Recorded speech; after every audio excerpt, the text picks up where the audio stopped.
मैं एक संक्षिप्त में विवरण देना चाहता हूँ। मैं भिलाई स्टील प्लांट में मैं सर्विस करता था। 22 वर्ष मैंने वहाँ पर सर्विस किया और 22 वर्ष के बाद फिर मैंने वॉलंटरी रिटायरमेंट लेकर मैंने नौकरी छोड़ दिया। लेकिन प्रभु की चाहत कैसे मुझे नहीं पता, लेकिन मैं जब नौकरी लगा था 92 में और 95 में परमानेंट हो गया था, तब से लेकर मैंने सिर्फ प्रभु के सेवा में अपनी समय को बिताते आया। क्योंकि मैंने 21 वर्ष के आयु में प्रभु को जाना और बैप्टिस्ट चर्च, और ये बैप्टिस्ट चर्च है, और उस बैप्टिस्ट चर्च में मैं सदस्य के रूप में बहुत सारी सेवाएं दी और as a elder, as a secretary, सचिव के रूप में मैंने वहाँ पे काम किया और बहुत ही इस्तेमाल हुआ प्रभु की सेवा में। हालेलुया। Thank you. और वैसे होते होते पता नहीं क्या मेरे जीवन में कुछ ऐसी संकटें, ऐसी मुसीबतें, पारिवारिक समस्याएं, आर्थिक समस्याएं और कुछ सामाजिक समस्याएं और कुछ कलीसियाई समस्याएं, मैं स्पष्ट रूप से आपसे कहना चाहता हूँ, कलीसिया में ही बहुत सारी समस्या होती है। इसलिए वो कलीसियाई समस्याओं के कारण मैंने ये परमेश्वर की क्या पता नहीं क्या मेरे जीवन में इच्छा थी कि मेरी नौकरी छोड़ना पड़ा मुझे, क्योंकि मैं ऐसे संगति में, ऐसे कलीसिया में रहना नहीं चाहता था। परमेश्वर भी मुझे अलग रखना चाहते थे, इसीलिए उन सारी समस्याओं के कारण मैंने नौकरी छोड़ने भी चाहा। और जैसे मैंने नौकरी छोड़ा फिर मेरे को पारिवारिक समस्या स्टार्ट हुई। फिर वहां से फिर मैंने बेंगलुरु आया था। बेंगलुरु में 5 वर्ष मैंने रहा। वहाँ पे भी मैंने एक चर्च, मेरे को तेलुगु चर्च मिला था। वो तेलुगु चर्च में हर हफ्ते मुझे वचन बताना रहता था। परमेश्वर ने मुझे बहुत इस्तेमाल किया और वहाँ के पादरी साहब भी मुझे इस्तेमाल किया और उनको तेलुगु वालों को तेलुगु में समाचार बताने के लिए। इस तरह मैं प्रभु में बढ़ते रहा। 21 वर्ष से आज मेरी उम्र 58 ईयर्स है और मैंने 56 तक बहुत स्वस्थ था। मैंने कोरोना के समय मुझे हार्ट अटैक हुआ 2020 में, फिर दोबारा 2022 में दोबारा हार्ट अटैक हुआ। फिर वहां से फिर तो मेरी बीमारी स्टार्ट होते होते आज मैं पिछले 2 वर्ष से अंधा हो गया। I cannot see you। आप कितने यहाँ बैठे हैं, कौन क्या है, मैं किसी को नहीं जान पाऊंगा। मैं सिर्फ पास्टर साहब को, क्योंकि पिछले 2 साल पहले मेरी जब दोनों आंखें सही थी उस समय मैंने पास्टर साहब को देख चुका था, इसलिए मैं उनको, उनकी जो चेहरा जो मेरे दिमाग में बैठ गया। That's why I can't recognize। वो कौन मैं पहचान सकता हूँ, लेकिन आप लोग किसी को मैं नहीं पहचान पाऊंगा। लेकिन परमेश्वर की इच्छा है, परमेश्वर की अनुग्रह है कि आज मैं आप लोगों के बीच में मुझे खड़ा किया। मेरी गवाही के रूप में मैं आप लोगों से विनती करता हूँ, कोई भी परमेश्वर के वचन से मत हटिएगा। ध्यान क्या रख लीजिए कि हमारे जीवन में कितने भी परेशानी आ जाए, कितने भी परेशानी आ जाए, हमें हमेशा परमेश्वर को धन्यवाद करते हुए आगे बढ़ना, ये परमेश्वर की इच्छा है। But I am not saying all these things। मेरी बात नहीं है। मैं परमेश्वर के एक ही वचन आपको दिखा के मैं अपनी गवाही को समाप्त करना चाहता हूँ, जो पहला थिस्सलुनीका उसके 5वां अध्याय 16 आयत सब पढ़ेंगे। परमेश्वर की इच्छा क्या है हमारे जीवन में, तो स्पष्ट रूप से वहाँ पे लिखा गया है। पौलुस ने थिस्सलुनीके कलीसिया को लिखा है 5वां अध्याय, पहला थिस्सलुनीका 5वां अध्याय 16 से पढ़िए। परमेश्वर की इच्छा क्या है हमारे जीवन से, परमेश्वर चाहता क्या है? सदा आनंदित रहो, सदा आनंदित रहो, निरंतर प्रार्थना में लगे रहो, निरंतर प्रार्थना में लगे रहो, हर बात में धन्यवाद करो, हर बात में धन्यवाद करो, क्योंकि तुम्हारे लिए मसीह यीशु में परमेश्वर की यही इच्छा है। यही इच्छा है, यीशु मसीह में परमेश्वर की यही इच्छा है कि सब बातों में आप परमेश्वर का धन्यवाद करते रहो, चाहे आपकी स्थिति कैसे भी हो। आज मैं पिछले 2 साल तक अच्छा खासा चलता था, सबको देख सकता था और मैं बहुत कुछ मैंने पढ़ता था, बहुत मेरे परमेश्वर ने मुझे बहुत सारे टैलेंट दिया, लेकिन आज मैं देख नहीं पा रहा हूँ। फिर भी मैं दिन में कम से कम 3 बार वचन बताता हूँ। इस्तेमाल कर रहे हैं ऑनलाइन में 11 बजे, 3 बजे और 9 बजे। मैं घर में बैठ के ही परमेश्वर का वचन पढ़ता हूँ।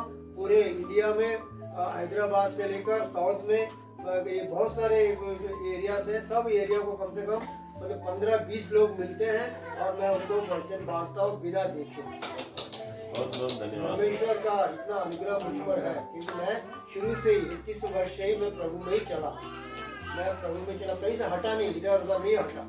लेकिन ये मेरे आज मेरी स्थिति है, वो क्या स्थिति है मैं नहीं जानता, लेकिन परमेश्वर की इच्छा है और परमेश्वर कैसा इस्तेमाल कर रहा है वो मैं उन्हीं को मैं अधीन हो गया हूँ और उसमें सौंप दिया हूँ। वो जैसे का मुझे चला है, अंदर है या मेरी जान भी चले जाए। लेकिन जब मैंने आपको बताता हूँ कि मैं पिछले कोरोना समय में 3 बार मैं बड़े बड़े हॉस्पिटल के आईसीयू में जाके आ गया।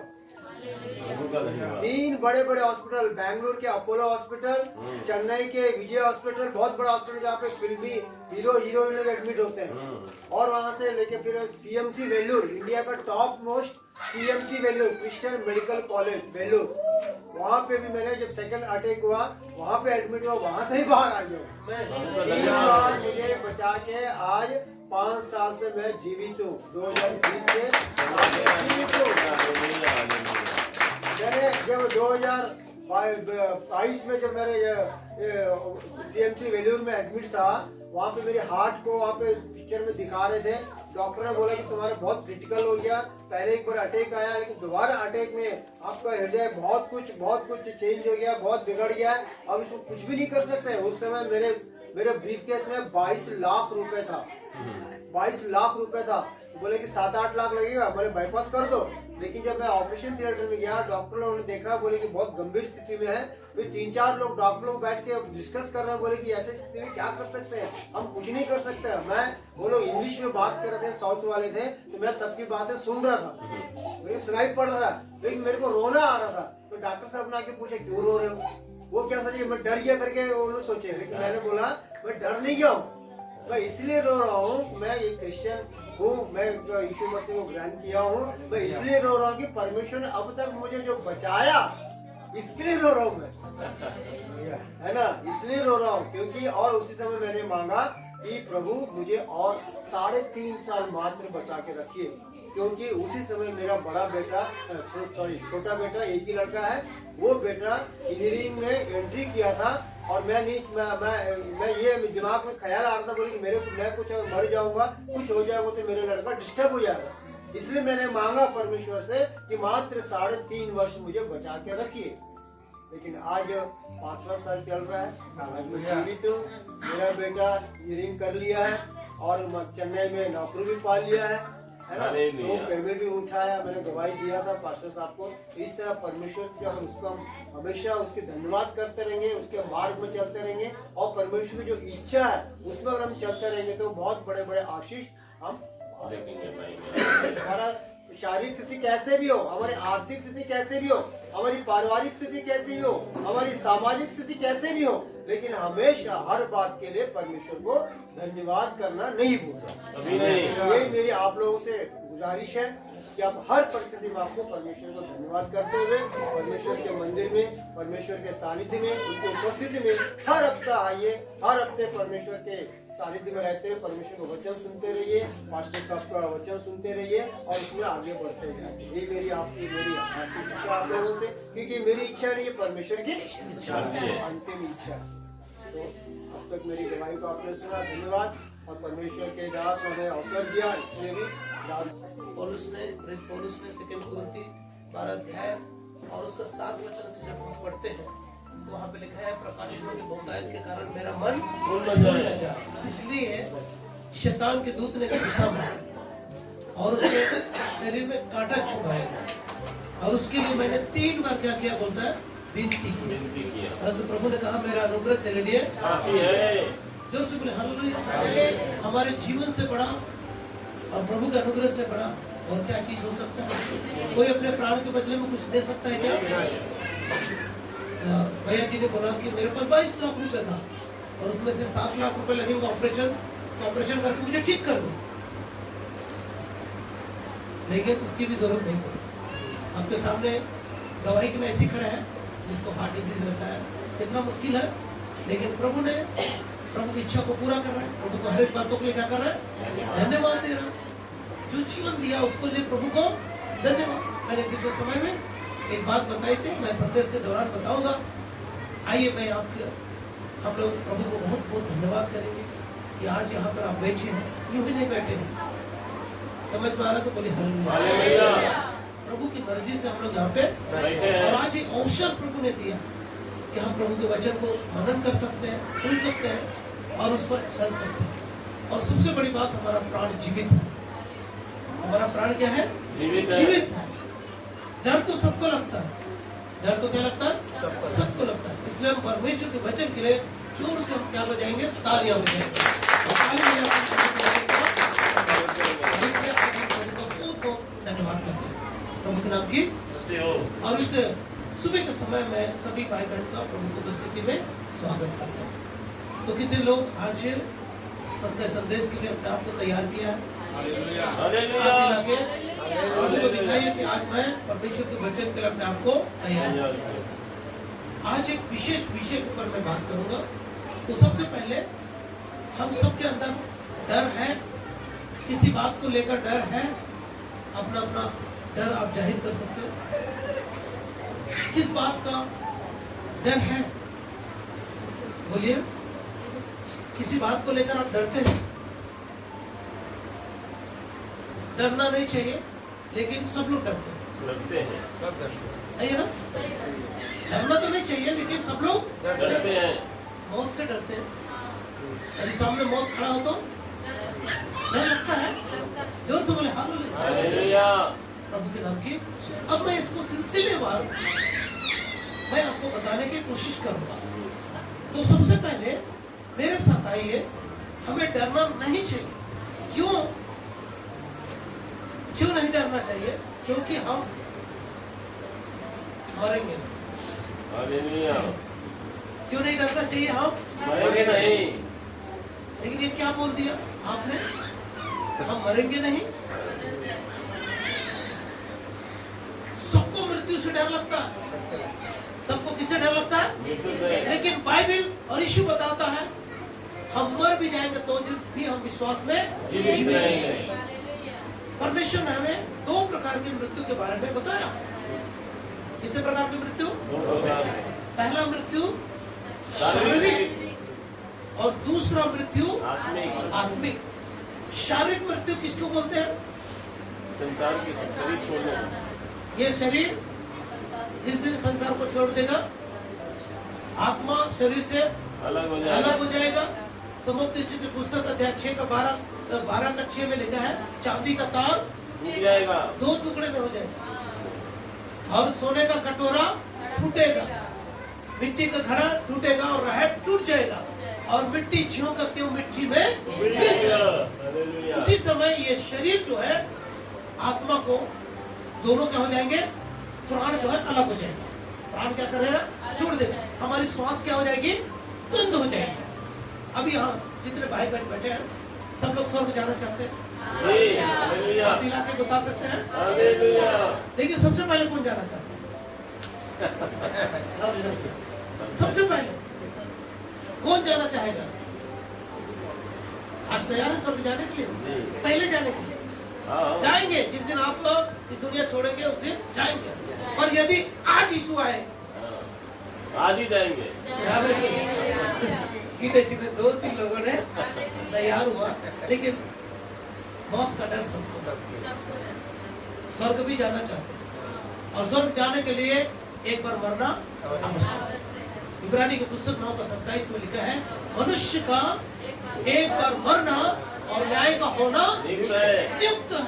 जब हमको नियुक्त है, एक बार मरना नियुक्त है, तो फिर डर किस बात का? और समुपदेशक 3:1 में लिखा है, आकाश के नीचे और पृथ्वी के ऊपर जो कुछ भी होता है उसका एक समय है। जैसे जन्म और मृत्यु का समय क्या है? जो समुपदेशक आज का 8 में लिखा है, ऐसा कोई मनुष्य नहीं है जिसका वश प्राण पर चले कि वह उसे निकलते समय रोक सके। ना मृत्यु के दिन का कोई अधिकारी होता है। इसलिए ये नियुक्त समय में सब मनुष्य के साथ होना आवश्यक है। ये परमेश्वर का प्लान है। क्या है ये? और ये मृत्यु एक बार आती है। ये मृत्यु कितने बार आती है? एक बार आती है। परमेश्वर के प्लान में से हम इस मृत्यु के बारे में देखेंगे। मेरे साथ आइए, बुक ऑफ जेनेसिस, उत्पत्ति की पुस्तक, उसका 3रा अध्याय, उसका 19 वर्सेस 3 का 19 जिसको मिलता है, आराम से पढ़िए जरा।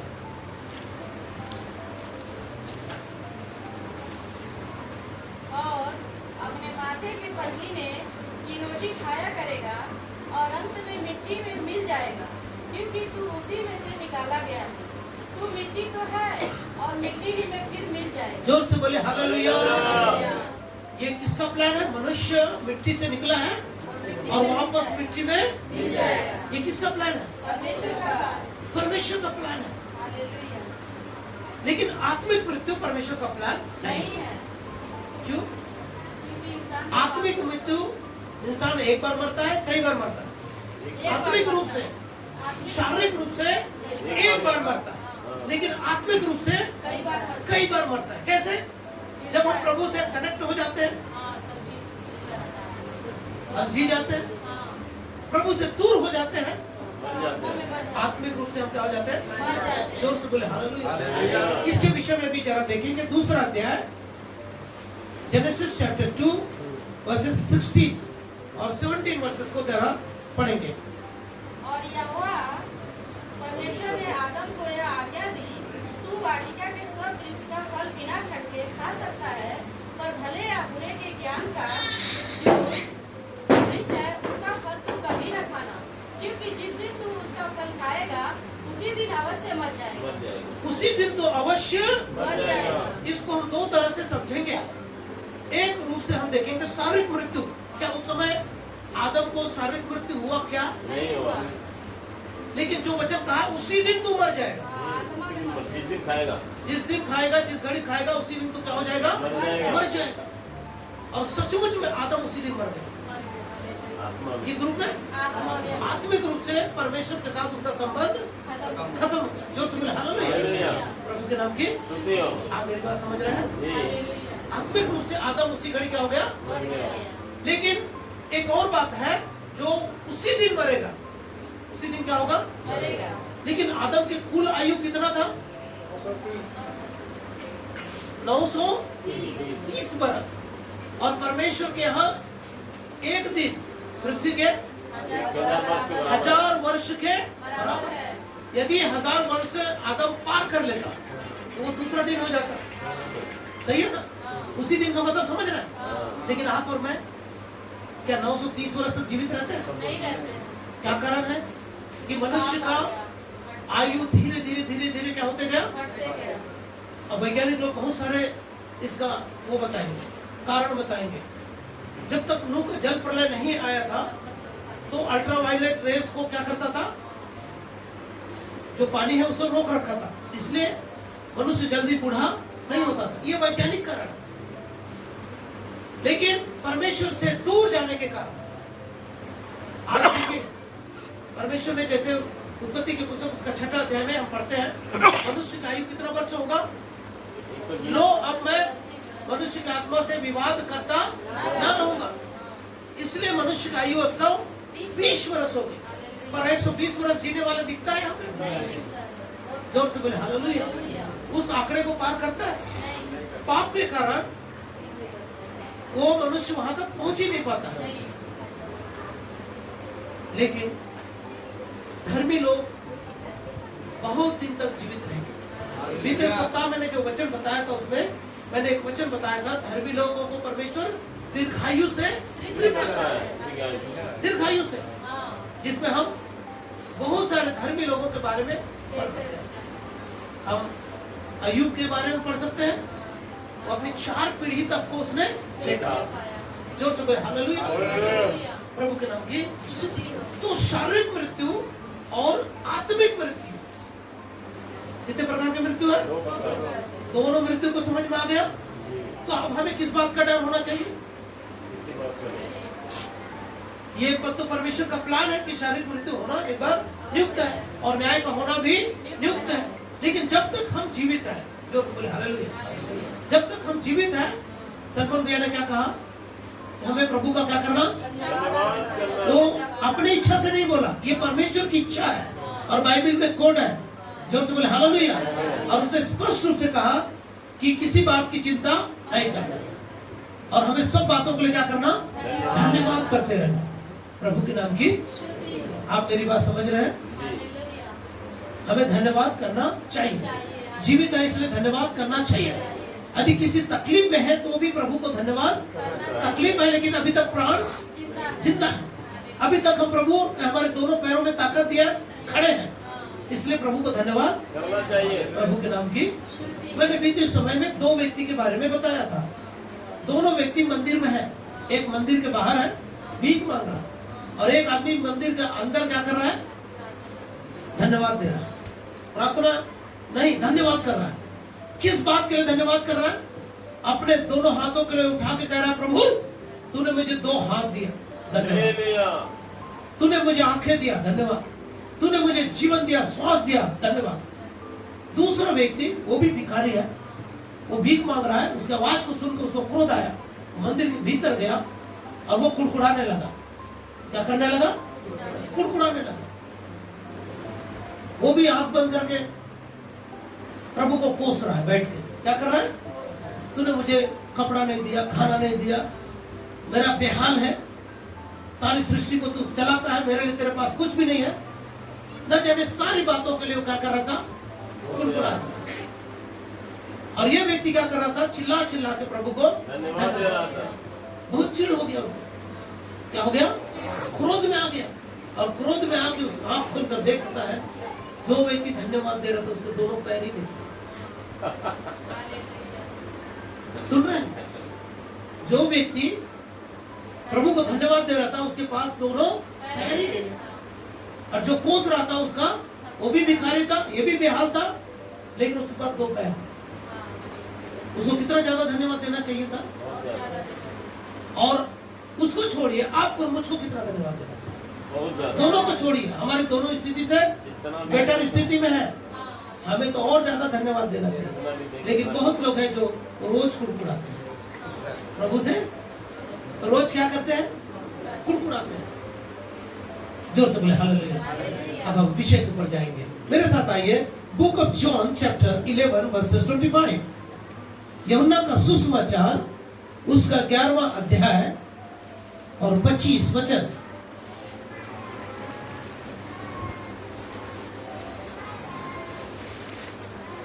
और जो कोई जीवित है, सुनिए ध्यान से, यीशु ने 11 अध्याय, यीशु ने हाँ सुनिए, यीशु ने क्या कहा, पुनरुत्थान और जीवन मैं ही हूँ। जो कोई मुझ पर विश्वास करता है, जो कोई मुझ पर विश्वास करता है, यदि मर भी जाए, वो मर भी जाए तो भी जिएगा। जोर से बोले हालेलुया। हालेलुया। मरेंगे तो प्रभु के हाथ में रहेंगे, हालेलुया। और जिंदा है तो प्रभु के हाथ में है। तो हमें डरना नहीं चाहिए। लेकिन इसके बावजूद भी बाइबल बताती है, एक वचन से मैं आपको सामने रख देता हूँ। ऐसे तो इसको 26 वचन को भी पढ़ लीजिए, फिर मैं आपको पहला कुरिन्थी में ले चलता हूँ। और जो कोई जीवित है और मुझ पर क्या करता हो, विश्वास करता हो, वो अनंत काल तक न मरेगा। सुन लीजिए ध्यान से, क्या लिखा वचन में, वो अनंत काल तक न मरेगा। कौन बोल रहा है ये बात? यीशु स्पष्ट रूप से बोल रहा है। प्रभु के नाम की स्तुति महिमा हो।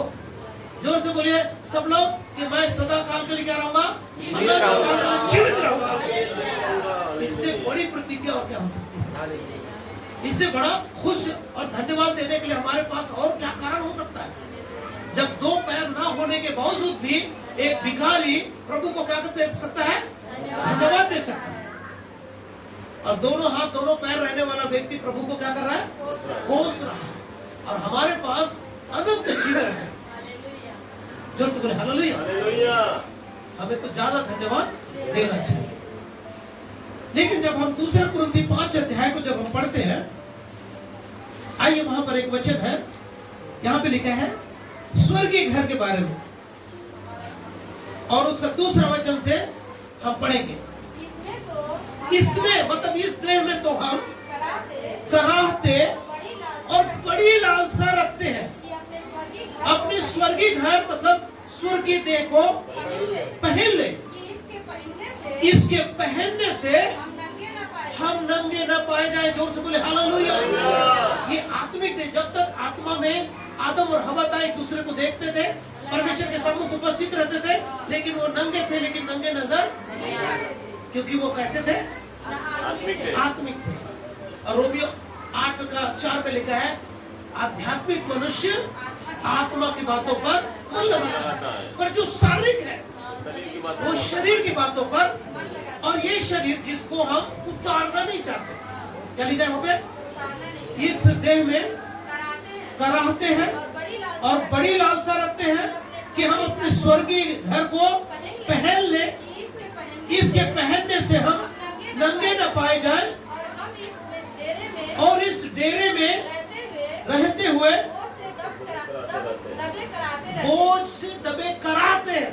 कई प्रकार की बीमारी है, दुर्बलता है, कमजोरियां हैं और अशांति रोग है, और पापों के कारण हमारा सिर घाव से भरा हुआ है। फिर भी इस देह को उतारना नहीं चाहते। भाई जब तक इस देह को उतारेंगे नहीं तो हम स्वर्गीय घर को कैसे पहनेंगे? कैसे पहनेंगे? इसलिए मैं पूछा, मेरा क्वेश्चन समझ में आया था क्या? कभी कभार हम लोग बिना सोचे समझे फटाक से हाथ को ऊंचा करते हैं। बहुत सोच समझ के आप लोगों ने हाथ उठाया। हाँ, यदि अभी प्रभु चाहे तो ये देह को प्रभु ले जाना चाहे तो ले सकता है, क्योंकि मैं मुझे कौन सा जीवन मिला है?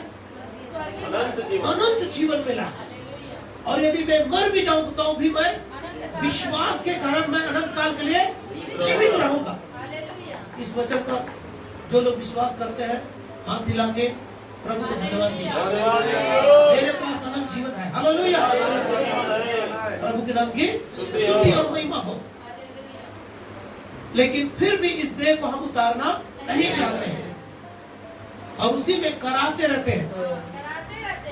हाँ। क्योंकि हम उतारना नहीं वरन और पहनना चाहते हैं, ताकि वह जो मरणहार है जीवन में डूब जाए। जिसने हमें इसी बात के लिए तैयार किया है वो परमेश्वर है, जिसने हमें बनाया है, आत्मा भी दिया है। बयाने में क्या दिया है? आत्मा भी दिया आप प्रॉपर्टी खरीदने से पहले उस प्रॉपर्टी को रोकने के लिए क्या देते हैं? बयाना देते हैं। और यदि आपने 2 लाख का जमीन खरीदना और 10,000 रुपए दे दिए, वो दूसरा व्यक्ति को बेचने के लिए बाध्य नहीं रहता। समझ पा रहे ना? और यदि आप बयाना नहीं दिए हैं तो कभी भी कोई दूसरा आदमी उसको क्या कर सकता है?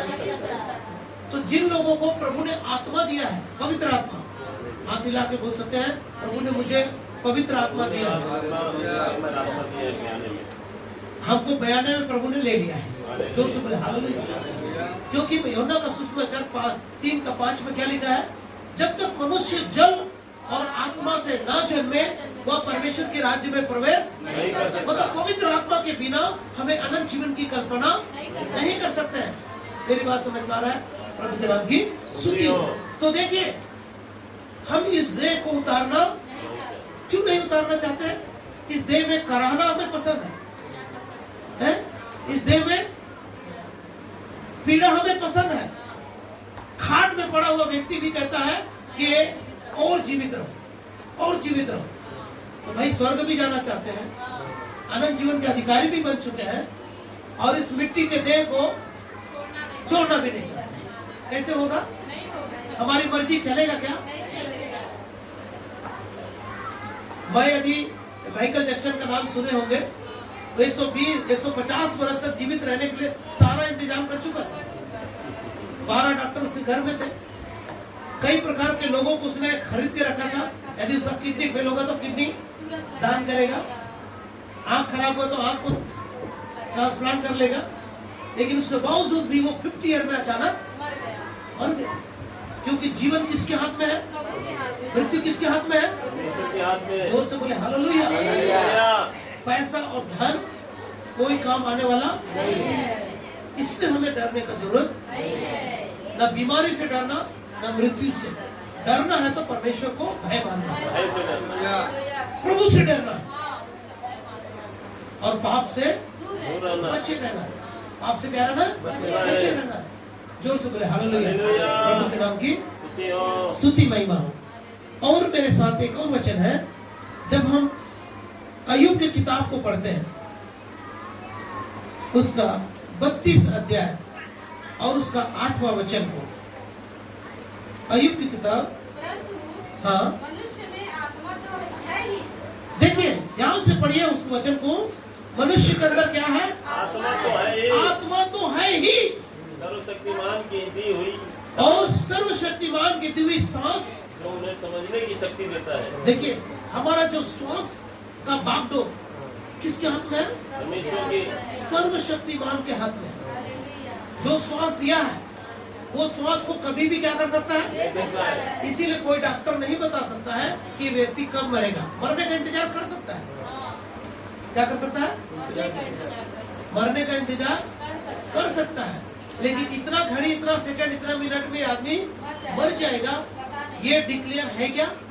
लेकिन बाइबल बताती है, बाइबल हमें ये बताती है कि जीवन का समय है तो मरने का भी समय। जैसे माँ के गर्भ से एक बच्चा कब आएगा, लेकिन आजकल डॉक्टर लोग थोड़ा 10 दिन पहले निकाल देते हैं, ऑपरेशन करते, वो कर सकता है, लेकिन मृत्यु उसके हाथ में है क्या? यदि ऐसा कर दिए तो वह हत्या कहलाएगा। यदि किसी व्यक्ति को समय से पहले यदि मार दिया जाए तो क्या कहलाएगा? हत्या कहलाएगा। और नेचुरल डेथ बोले तो ये किसके हाथ में है? सर्वशक्तिमान के हाथ में ये श्वास है। लेकिन हम आत्मा जरूर है, आत्मा को मारा नहीं जाता, आत्मा कभी मरता नहीं है, जरूर हम आत्मा है, लेकिन हमारा जो श्वास है वो किसके हाथ में है? सर्वशक्तिमान की। इस बात के लिए हमें प्रभु को धन्यवाद देना। मतलब मेरा श्वास को अभी तक प्रभु ने ना नहीं खींचा, अपने पास नहीं बुलाया, इसलिए प्रभु आपको धन्यवाद। इसको रोकने के लिए, परमेश्वर को रोकने के लिए कोई दलील काम आएगा? कभी भी नहीं आएगा। कोई भी पैरवी करेगा तो काम नहीं आएगा। जोर से बोले हालेलुया। तो हम बाइबल में बहुत सारे उदाहरण को देखते हैं कि कई लोग मुर्दों में से क्या उठा है? ये प्रभु की इच्छा है। जिसके जीवन में प्रभु की इच्छा रहती है वो बड़े बड़े बीमारियों से भी बच जाते हैं, प्रभु की दया होती है। और बहुत लोग तो बिना कुछ करे मर जाते हैं, अचानक कुछ हो जाता है और मर जाते हैं, उसको मारने की जरूरत ही नहीं रहता, जो उसका टाइम क्या हो चुका है। कई बच्चे हैं जो गर्भ में मर जाते हैं, कई बच्चे हैं पैदा होते ही मर जाते हैं, कई मनुष्य हैं जो अपने आयु को पूरा किए बिना भी, जैसे अय्यूब की किताब में हम पढ़ते हैं पूरी आयु वो, आइए जरा उस वचन को पढ़ेंगे, अय्यूब की किताब और उसका 5वां अध्याय और उसका 26 वचन, book of job chapter 5 versus 26। जैसे पुलियों का ढेर, जैसे पुरलियों का ढेर समय पर खलियान में रखा जाता है, समय पर खलियान में रखा जाता है, ऐसे ही तू पूरी आयु का होकर कब्र को पहुंचेगा।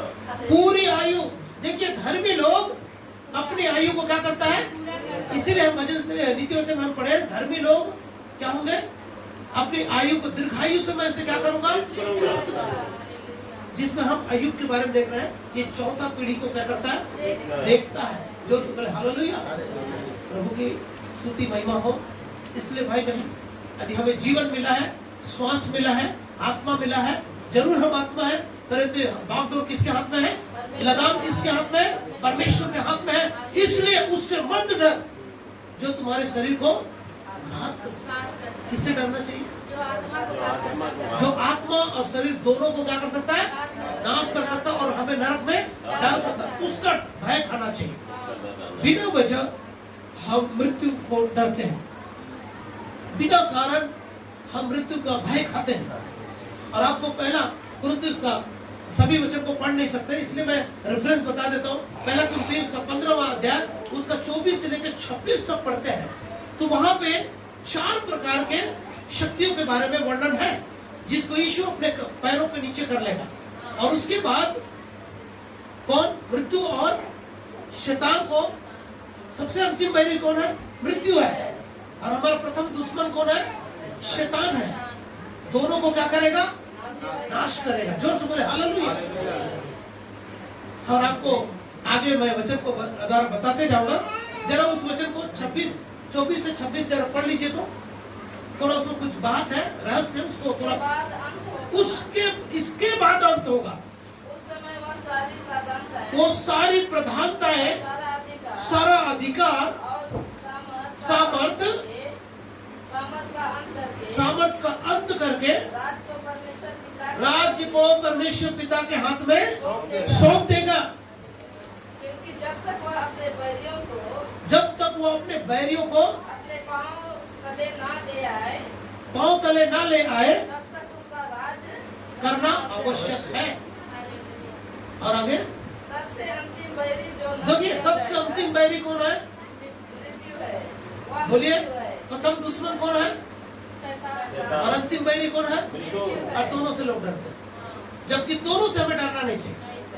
शैतान को हमें बांधने का, उसे निकालने का, उसे नष्ट करने का दिया है।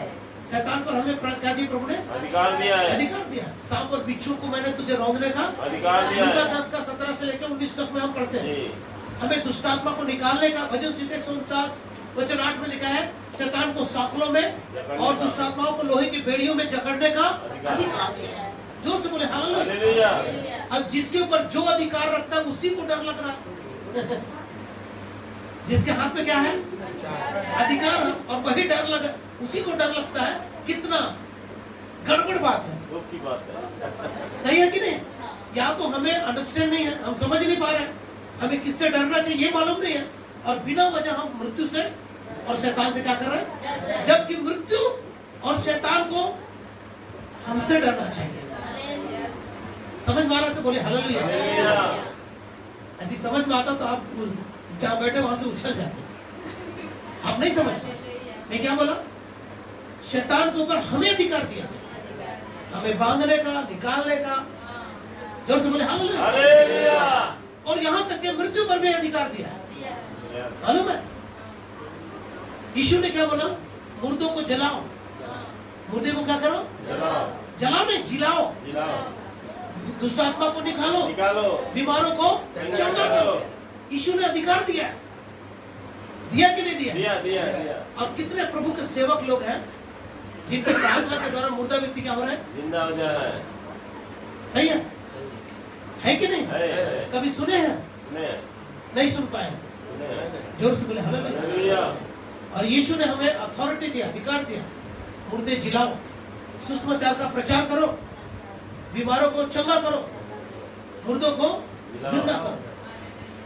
तो भाई आपके हाथ में अधिकार है मुर्दों को जिलाने का, हमारे हाथ में अधिकार है शैतान को बांधने का, शैतान को निकालने का। जब कि हमें डरना है तो सिर्फ किससे डरना है? परमेश्वर से डरना। जोर से बोले हालेलुया। जितने लोग मेरी बात को समझ पा रहे हैं जोर से बोले हालेलुया। मेरे साथ एक वचन निकालेंगे, यूहन्ना का सुसमाचार उसका 6वां अध्याय और उसका पहले 14 वचन को पढ़ेंगे। 5 अध्याय, पहले 5 को लेंगे, उसके बाद 6वां में जाएंगे। यूहन्ना का सुसमाचार 5वां अध्याय उसका 14 वर्सेस को। इन बातों के बाद वह यीशु को मंदिर में मिला।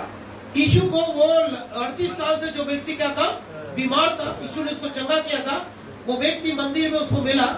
अच्छी बात है। उससे कहा, बीमारी से निजात पाने के बाद वो कहाँ पाया गया? वो शराब पीते, नशा करते, घूमते घामते नजर कहाँ नजर आया? मंदिर में। अच्छी बात है। लेकिन फिर भी मंदिर में आने वालों से यीशु कह रहा है, जैसे उस 38 साल से बीमार व्यक्ति से यीशु कह रहा है, देख तू चंगा हो तू गया। अब चंगा हो गया। ये बीमारी क्यों आया था? उसके जीवन में पाप के कारण आया था। यीशु ने उसको हाथ पकड़ के क्या बोला था? अपना खाट उठा और चल फिर, और वो तेरे पाप क्षमा हो गए। उसके पाप क्षमा किया गया, क्योंकि आपको पता है कुल्हाड़ा जड़ पर है, और बीमारी का जड़ क्या था? पाप था। और पाप का जड़ को यीशु ने काट दिया। वो बीमारी क्या हो गया? यीशु के नाम से चंगा हो गया। यीशु ने कहा उठ और चल पे, उसके पाप क्षमा हो गए। लेकिन जब वो मंदिर में मिला, अच्छी बात है, चंगाई पाने के बाद वो किधर गया? मंदिर में गया। आज यहाँ बैठे भाई बहन, कितने लोगों को प्रभु ने छूकर चंगा किया है। इधर उधर घूमते फिरते या खाट में पड़े घर में नहीं है। आप कहाँ पे हैं? परमेश्वर के मंदिर में है। और प्रभु आज यहाँ पे चेतावनी दे रहा है, क्या बोल रहा है बोलिए? फिर से पाप न करो, ऐसा न हो, इससे भारी विपत्ति तुझ पर, इससे भी भारी विपत्ति तुझ पर। इसलिए भाई बहुत ही सावधान रहिए। इसलिए हमें किसका भय खाना? परमेश्वर का भय खाना। ना बीमारी से, ना दुष्ट आत्मा से, ना मृत्यु से हमें डरने की आवश्यकता नहीं। डरना है तो केवल परमेश्वर से डरना चाहिए। प्रभु के नाम की स्तुति हो। और 28 और 29 वचन उसी अध्याय का, इससे अचंभा मत करो, क्योंकि वह समय आता है जितने लोग खबरों में हैं वे उसका शब्द सुनकर निकल आएगा। जिन्होंने भलाई की है, जोर से बोले हालेलुया। शब्द को सुनेगा, किसका शब्द? यीशु का। यीशु का शब्द, परमेश्वर का वचन को सुनेगा और वो क्या होगा? कब्रों से निकल आएगा। जिन्होंने भलाई की है, जिन्होंने भलाई की है, जीवन के पुनरुत्थान के लिए जी उठेंगे। हालेलुया। और जिन्होंने अभी हमें भलाई करते हुए जीना है। हालेलुया। हालेलुया। हमें सिर्फ क्या करते हुए जीना है? भलाई करते हुए जीना। सिर्फ क्या करते हुए जीना? भलाई करते हुए जीना। और जिन लोगों ने भलाई करते हुए अपना जीवन को बिता रहे हैं, वे लोग किसके लिए उठेंगे? भलाई के लिए जी उठेंगे। और जितने लोग बुराई किए हैं, वो दंड के लिए उनका पुनरुत्थान होगा। इसका मतलब हर व्यक्ति जो मरेगा उसको जीना पड़ेगा। कब्रों से बाहर आना, प्रकाशित वाक्य में लिखा है, समुद्र ने जो कुछ उसमें था उसको दे दिया। मरने के बाद सब कहाँ जाता है? समुद्र में। पृथ्वी में दफन हो जाता है, समुद्र में बह के चला जाता है। समुद्र भी रखने के लिए तैयार नहीं है, कब्र भी रखने को तैयार नहीं है। समझ में आ रहा तो बोले हालेलुया। हम लोगों का जगह बोले तो किधर है? 2 जगह है, ध्यान रखिए। ये कब्र और समुद्र नहीं है। जो कब्र में दफना गए हैं उनको भी जो भूमि क्या करेगा? कब्र क्या करेगा? फेंक देगा। और समुद्र भी जिन लोगों को संभाल लिया है उसको भी क्या कर देगा? फेंक देगा। और तब उसको 2 स्थान है, एक स्वर्ग है, एक नरक है। जो भलाई किया है वो कहाँ जाएंगे लिखा है, और जो बुराई किया है वो समझ में आ रहा है तो बोले हालेलुया। प्रभु के नाम की। अभी कई लोग जो मर जाते हैं उनको पैतृक गांव में उसको दफनाया जाता है या जलाया जाता है। सही है? सही है ना? भैया बच्चन का एक पारिवारिक व्यक्ति था जो साउथ अफ्रीका में क्या हो गया, उनका डेथ हो गया।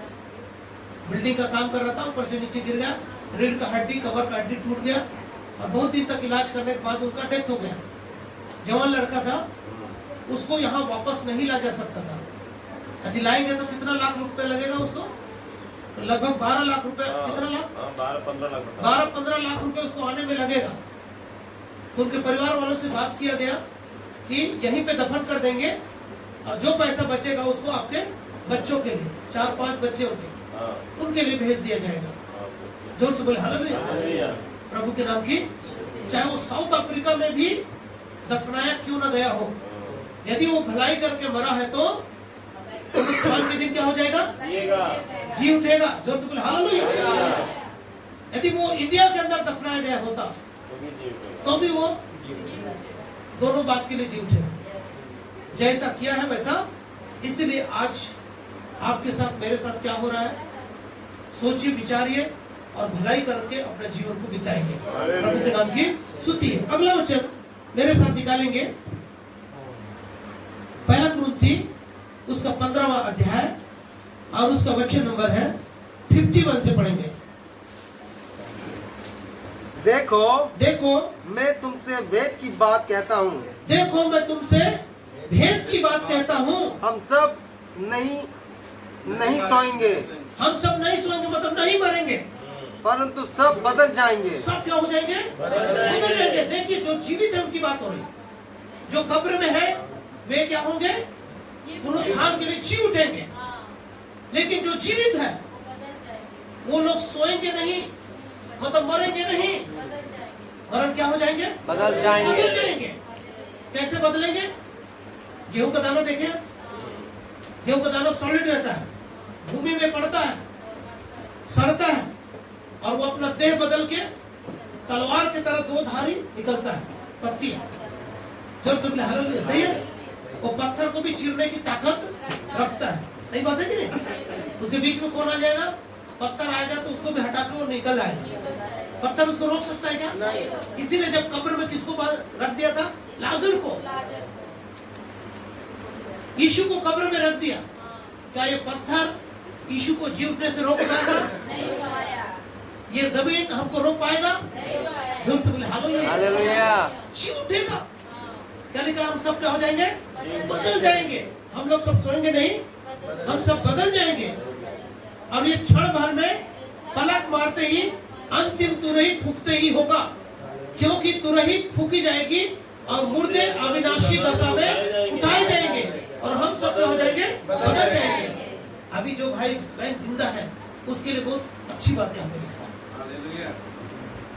हम सब सोएंगे नहीं, हम सब मरेंगे नहीं, हम सब क्या हो जाएंगे? जैसे मैंने कहा, आज ही स्वर्ग जाने के लिए तैयार है, लेकिन सोचे या समझे या नहीं समझे, कितने लोगों ने क्या समझ के नहीं उठाया, और एक दो जने जो उठाए क्या सोच के उठाए, लेकिन जो उठाए उनके लिए बहुत खुशखबरी है कि वो मरेंगे नहीं, वो बदल जाएंगे। हालेलुया। ये बड़ी सच्चाई है, ये बड़ी सच्चाई है कि हम मरेंगे नहीं, हम बदल जाएंगे।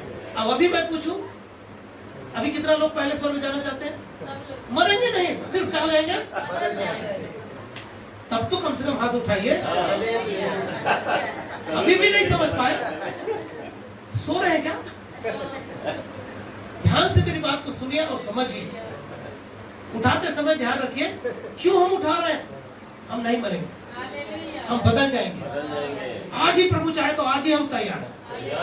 एक स्वर में अपना हाथ दिखाइए, जोर से बोले हालेलुया। इतनी बड़ी सच्चाई बाइबल में है, इनके बारे में क्यों प्रचार नहीं होता? क्यों लोगों को नहीं आगाह किया जाता है? और बेवजह मृत्यु से, बीमारी से, एक्सीडेंट से लोग डरते रहते हैं। शैतान से क्या करते रहते हैं? डरते रहते हैं। प्रभु के नाम की स्तुति हो। क्योंकि रोमियो की पुस्तक उसका 6वां अध्याय 23 वचन, पाप की मजदूरी क्या है? पढ़िए जरा, पाप की मजदूरी क्या है? मृत्यु है। क्योंकि पाप की मजदूरी मृत्यु है, परंतु परमेश्वर का वरदान हमारे प्रभु यीशु में अनंत जीवन है। सुनिए, यीशु से बड़ा और कोई वरदान है? यीशु सबसे बड़ा वरदान है, क्योंकि वो क्या है? अनंत जीवन है। प्रभु यीशु मसीह में क्या है? हम अनंत जीवन है, कभी मृत्यु नहीं होगा। प्रभु यीशु में है, उनको कभी मृत्यु नहीं होगा। तो इस सच्चाई को आपको मालूम पड़ गया। मैंने 2 प्रकार की मृत्यु बढ़ता है, एक शारीरिक मृत्यु और दूसरा आत्मिक मृत्यु। शारीरिक मृत्यु का होना अवश्य है, और यदि आज यीशु आ गया तो शारीरिक मृत्यु किसमें बदल जाएगा? सिर्फ हम बदल जाएंगे, हम सोएंगे नहीं, हम क्या हो जाएंगे? बदल जाएंगे। जिसका चिन्ह हमें मिलता है 2 व्यक्ति के बारे में, पहला है हनोक और दूसरा है एलिया। और यीशु मसीह मुर्दों में से जी उठा, और ये एक अनोखा है, क्योंकि मुर्दों में से जी उठने में यीशु कौन था? पहला व्यक्ति था जो जीते जी बादलों में उठा लिया गया। प्रभु के नाम की। तो ये किसको? यीशु मसीह का जो मुर्दों में से जी उठना और जीने के बाद स्वर्ग में उठा लिया जाना। जो लोग आज मर चुके हैं उनकी कब्रें खुलेंगी और प्रभु के साथ क्या किए जाएंगे? वो इस बात को, चिन्ह को दिखाता है। और हनोक और एलिया किसको दिखाता है? हनोक और एलिया जो लोग अभी जीवित हैं, और जीते जी क्या होंगे? हनोक स्वर्ग में उठा लिया गया, मतलब वो जाके स्वर्ग में उसका देह क्या हो गया? बदल गया। एलिया का देह क्या हो गया? बदल। जोर से बोले हालेलुया। प्रभु के नाम की। तो दोनों कंडीशन एकदम क्लियर हो गया। कोई डाउट है? आपसे बात कोई पूछेगा तब आपका आंसर क्या रहेगा? किससे डरना है? परमेश्वर से। सिर्फ परमेश्वर से डरना है। जोर से बोले हालेलुया। ना तो हमें मौत से डरना है, ना दुष्ट आत्मा मतलब शैतान से डरना है, क्योंकि शैतान और दुष्ट आत्मा को प्रभु ने हमारे अधीन में किया, और जिसके हाथ में प्रभु ने किसको दे दिया है? मृत्यु को। और मृत्यु से कहा, ललकारा, मृत्यु को क्या ललकारा? हे मृत्यु, आगे वचन को पढ़ेंगे, पहला कुरिन्थी उसका 15 अध्याय का, हे मृत्यु तेरा डंक कहाँ रहा? वहां पे लिखा है मृत्यु को ललकारा 54 वचन में।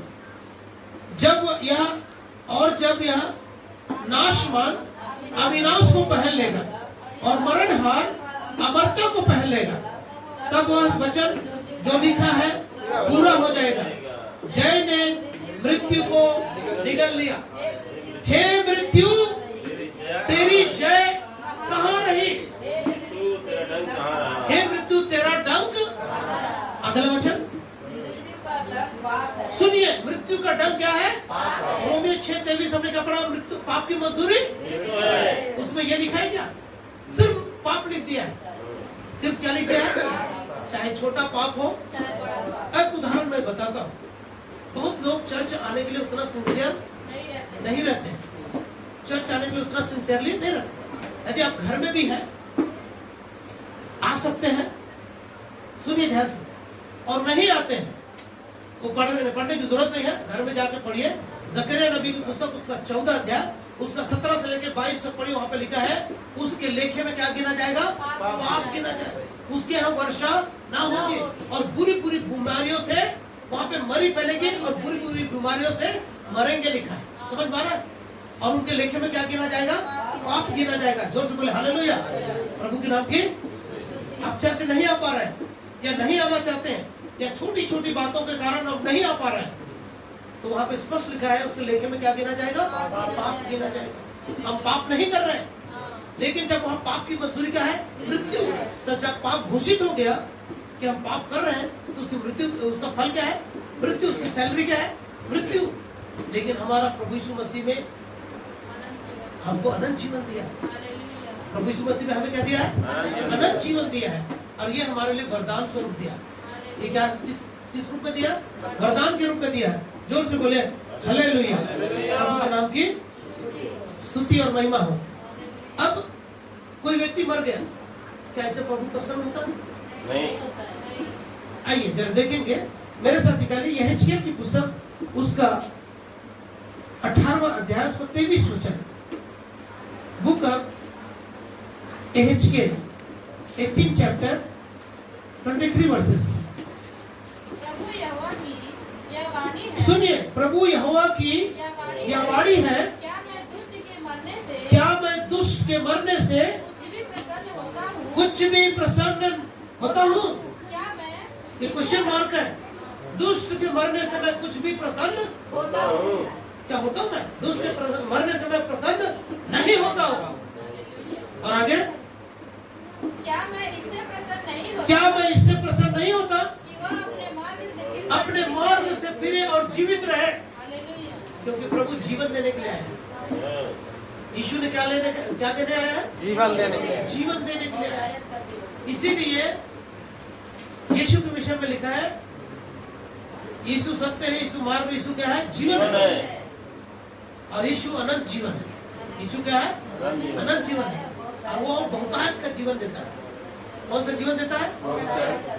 ये संसार की शांति नहीं है। कौन सी शांति है? ये परमेश्वर की शांति जो सारे समझ से परे है। अच्छा जीवन, शांति का जीवन, आनंद का जीवन, खुशी का जीवन, भय रहित जीवन। जितने लोग इस सच्चाई को जान रहे हैं, समझ पा रहे हैं, तो बोलिए हालेलुया। हालेलुया। तो भय हमें मृत्यु से नहीं, भय हमें शत्रु मतलब शैतान से नहीं। जोर से बोले हालेलुया। हालेलुया। इसलिए इस भय को, इस मृत्यु को किसने नाश किया? आइए मेरे साथ आइए, इब्रानी की पुस्तक उसका 2 अध्याय उसका 14 और 15 वचन। Book of Hebrew chapter 2 versus 14 और 15। इसलिए जबकि लड़के मांस और लहू का भागी है, तो आप ही उसके समान उसकी सहभागिता हो जाएगा, ताकि मृत्यु के द्वारा उसे जिसे मृत्यु पर शक्ति मिली। देखो, शैतान को क्या मिला था? पाप के कारण मृत्यु आया। मनुष्य के जीवन में मृत्यु लाए। उस शैतान को जो शक्ति मिला था, अर्थात शैतान को निकम्मा कर दिया। और जितने लोग मृत्यु के भय के मारे जीवन भर दासत्व में फंसे थे, मृत्यु का भय, शैतान और मृत्यु का भय लोगों को खाता है। लेकिन आपको मुझको क्या खाना है? परमेश्वर का भय खाना है। परमेश्वर का भय खाना है। प्रभु यीशु मसीह का देह और उसकी लहू को क्या करना है? खाना और पीना है। जो लोग यीशु के देह को खाता है, जो लोग यीशु के लहू को पीता है, उनको, जिनको शैतान को क्या मिला था? मृत्यु पर शक्ति मिला था, उसको क्या कर दिया? निकम्मा कर दिया। जो लोग प्रभु भोज में शामिल होते हैं, जिन्होंने यीशु को बपतिस्मा ले लिया यीशु के नाम से, उनको मृत्यु का भय, शैतान का भय नहीं रहना। तो बोले हालेलुया। हालेलुया। आप अपने मुंह से बोल सकते हैं, आज के बाद मैं शैतान और मृत्यु से भय नहीं खाऊंगा। यदि भय खाना है तो किससे खाना है? केवल परमेश्वर का भय खाना। और जिसको मृत्यु पर क्या मिला था? शक्ति मिला था, उसको यीशु ने क्या कर दिया? निकम्मा ठहराया। अब निकम्मा से डरेंगे, समझ में आ रहा है? जो निकम्मा है, जो कुछ नहीं कर सकता है, उससे डरेंगे। डरना है तो उससे डरो जो हमारे प्राण और आत्मा दोनों को नाश कर सकता है। प्रभु के नाम की स्तुति हो। जोर से बोले हालेलुया। और हमें इसी से रोमियो अध्याय 7 का जब हम 24 को पढ़ते हैं, आइए रोमियो की किताब अध्याय 7 और वचन 24। मैं कैसा अभागा मनुष्य हूँ, मुझे इस मृत्यु की देह से कौन छुड़ाएगा? सुनिए ध्यान से, यही लोग रो रहे हैं। इसी बात को लेकर लोग क्या कर रहे हैं? रो रहे हैं। मुझे मृत्यु से छुड़ाने वाला कौन है? सारी जातियां इस बात के लगा हुआ है कि हमें मृत्यु से कौन छुड़ाएगा। इसका आंसर मिलेगा? आपके पास है आंसर? बोलिए जिसके पास आंसर है। यीशु छुड़ाएगा। यीशु। ज्यादा दूर नहीं है, उसके अगला वचन है 8 अध्याय का दूसरा वचन पढ़िए, इसका आंसर मिल जाएगा। बाइबल में ही इसका आंसर है। क्योंकि जीवन की आत्मा की व्यवस्था ने मसीह यीशु में मुझे पाप की और मृत्यु की व्यवस्था से स्वतंत्र कर दिया। हालेलुया। मुझे मृत्यु और पाप कौन लाता है? शैतान लाता है। उसके बंधन से, उसके जकड़न से प्रभु ने मुझे क्या कर दिया? छुड़ा दिया। मृत्यु के भय से मुझे स्वतंत्र कर दिया। जोर से बोले हालेलुया। मृत्यु के भय से मुझे क्या कर दिया? स्वतंत्र कर दिया, आजाद कर दिया। अब आजाद व्यक्ति को डरने की जरूरत है क्या? डरता वो है जो गुलामी में है, डरता वो है जो अशुद्ध में है, डरता वो है, बोलिए, जो बंधन में है। अब यीशु मसीह के नाम से कितने लोग आजाद हैं? प्रभु के नाम की स्तुति हो। आप मेरी बात समझ रहे हैं? आमीन। आपको मेरी बात समझ में आ रही है? बोलिए हालेलुया। हालेलुया। अभी मुझे मृत्यु से डरने की जरूरत नहीं है। किससे डरेंगे? तो परमेश्वर। अभी हमें शैतान से डरने की जरूरत नहीं है। दुष्ट आत्मा से डरने की जरूरत नहीं है। आपको मालूम है, जब हम दुष्ट आत्मा निकलते रहते हैं उस टाइम पे क्या होता है? हमें आंख खोलकर प्रार्थना करना पड़ता है। भैया सरमन को पता है, उसको अच्छी तरह से पता है, क्योंकि जब दुष्टात्मा निकालते समय दुष्टात्मा कभी भी हमारे ऊपर क्या कर सकता है? हमला कर सकता है। इसलिए कभी भी आंख बंद करके प्रार्थना नहीं करना। किसी को दुष्टात्मा नहीं निकालना। मुझे काफी इसका अच्छा अनुभव है। जोर से बोले हालेलुया। प्रभु के नाम की। इसलिए क्योंकि वो कभी भी हमारे ऊपर क्या कर सकता है? हमला कर कर सकता है। कई प्रकार के दुष्टात्मा एक आदमी के अंदर रहता है। कई लोग तो ऐसे हाथ रखने से बड़ा से गिर जाता है। समझ में आ रहा? जोर से बोले हालेलुया। कई लोग हमारा सामना करता है, जिसके अंदर ताकत रहता है, वो इतना जल्दी हार नहीं मानता है। दुष्टात्मा और शैतान भी हमारे सामने घुटने इतना आसानी से, इसीलिए यीशु ने बोला है ये जाति अधिक उपवास और प्रार्थना के बिना नहीं चलता। क्या करना उसके लिए? उपवास करना चाहिए, प्रार्थना करना चाहिए, ज्यादा से प्रभु के साथ पवित्रता और खराई के साथ रहना चाहिए। उसी व्यक्ति के द्वारा दुष्टात्माएं क्या होती है? निकलती है। जोर से बोले हालेलुया। प्रभु के नाम की स्तुति हो। और बहुत महत्वपूर्ण बातें हैं। तो मृत्यु का डर हमारे जीवन में नहीं रहना। पहला पॉइंट। मृत्यु का डर हमारे जीवन में नहीं रहना। और अधोलोक की कुंजी किसके हाथ में है? यीशु के। आइए प्रकाशित वाक्य उसका पहला अध्याय 17 वचन से पढ़ेंगे। Book of revelation chapter 1 versus 17 18 दोनों वचन को पढ़ेंगे। जब मैंने देखा तो उसके पैरों पर मुर्दा सा गिर पड़ा। मैं मुर्दा सा गिर पड़ा। कौन बोल रहा है? यूहन्ना बोल रहा है। और उसने मुझे अपना दाहिना हाथ रख कर कहा मत डर, मैं प्रथम अंतिम और जीविता हूँ। मैं मर गया था और अब देख मैं युगानुयुग जीविता हूँ। हालेलुया। कौन बोल रहा है? मैं अभी तक किसके बारे में बात कर रहा हूँ? मत डर करके बोलने वाला कौन बोल रहा है? यीशु। आपके पड़ोस में रहे बोलने वाला अच्छा विपत्ति के समय छोड़ के भाग सकता है। समझ पा रहे हैं? क्योंकि नीति वचन में एक वचन है, लिखा है विपत्ति के समय दुश्मन पर भरोसा करना। और बाइबल यिर्मयाह 17:5 में लिखा है स्थापित है वह मनुष्य जो मनुष्य पर भरोसा करता है।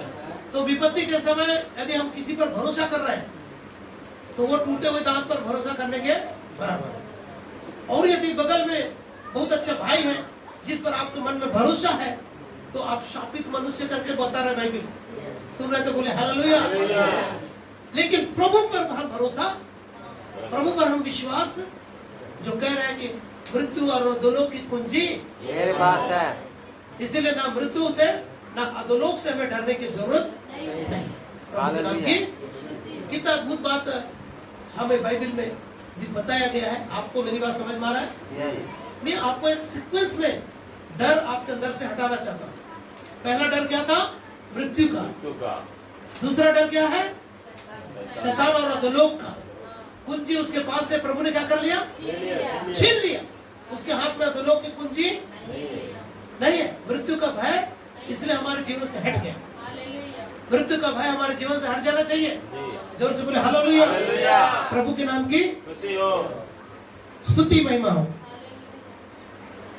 और यूहन्ना का सुसमाचार उसका हम 5वां अध्याय उसका 24 वचन को पढ़ेंगे।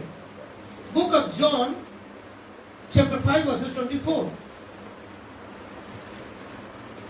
मैं तुमसे सच सच कहता हूँ। सुनिए, यीशु कहता है मैं तुमसे सच सच कहता हूँ जो मेरा वचन सुनकर मेरे भेजने वालों पर विश्वास करता है, जो मेरे भेजने वाले पर विश्वास करता है अनंत जीवन उसका है। जोर से बोले हालेलुया।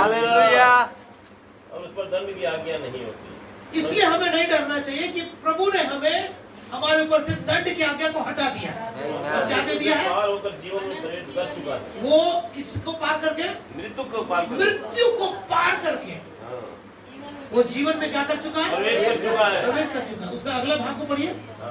मैं तुमसे सच सच कहता हूँ, वह समय आता है और अब है इसमें मृतक परमेश्वर के पुत्र का शब्द सुनेंगे और मृतक जो परमेश्वर का शब्द क्या करेंगे? सुनेंगे। और वे जो सुनेंगे वे जिएंगे। इफिसियों के पत्र उसका 2 अध्याय और उसका 2 वचन में क्या लिखा है? पहला और दूसरा वचन में लिखा है उसने तुम्हें भी जिलाया जो अपने पापों के कारण, तो जिन लोग पापों के कारण मरे हुए दशा में थे वे लोग उनका शब्द सुनेंगे और जी जाएंगे। इसका अर्थ क्या हुआ? इस संसार में जितने भाई बहन जो लोग इस संसार में हैं और जो सुसमाचार यीशु का सुनते हैं और यीशु का शब्द को सुनेंगे, यीशु का शब्द मतलब परमेश्वर का वचन, इसलिए हमें ये वचन को बोलना पड़ता है, इसलिए वचन को उच्चारित करना पड़ता है। यदि आप बोलेंगे तो आपके अंदर जीवन आएगा। आपके शब्दों को लोग सुनेंगे परमेश्वर के वचन का, उनके अंदर क्या आएगा? जीवन आएगा। जोर से बोले हालेलुया। उनके शब्द को सुनेंगे और क्या लिखा है? अच्छा से पढ़िए। वे लोग मृत्यु को पार होकर जीवन में प्रवेश कर चुके। और मैं तुमसे सच सच कहता हूँ यह समय आता है कि जबकि मृतक परमेश्वर के पुत्र का शब्द सुनेंगे और सुनेंगे वो जिएंगे। जीवित रहने के लिए सुनना जरूरी है, इसलिए हमें कलीसिया आना जरूरी है। जोर से बोले हालेलुया। इसलिए हमें डरने की जरूरत है। क्योंकि प्रभु ने हमें अनंत जीवन, दे दिया है। अनंत जीवन के कारण हमें डरने की आवश्यकता नहीं है। मृत्यु से डरने की आवश्यकता, शैतान से हमें डरने की आवश्यकता, नहीं है, अधोलोक से हमें डरने की आवश्यकता नहीं है। कितने लोग को समझ में आ रहा था? हाथ दिला कर। हालेलुया। और मत्ती का सुसमाचार, ये वचन को मैं बोल चुका हूं, लेकिन 10 अध्याय 8 वचन को पढ़िए।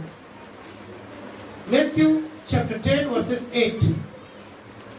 बीमारों को चंगा करो। क्या लिखा है? बीमारों को चंगा करो। बीमारों को चंगा करो, मरे हुए को जिलाओ। मरे हुओं को जिलाओ। जिलाओ। कोढ़ियों को शुद्ध करो। तो यहाँ पे लिखा है बीमारों को क्या करो? चंगा करो। बीमार है तो भी डरने की जरूरत नहीं, क्योंकि प्रभु चंगा करने वाला है। परमेश्वर। हालेलुया। और कोढ़ियों को शुद्ध करो मरे हुए को जिलाओ। और मरे हुओं को जिलाओ। और कोढ़ियों को शुद्ध करो। अब ये अधिकार किसने दिया है? परमेश्वर ने। किसको दिया है?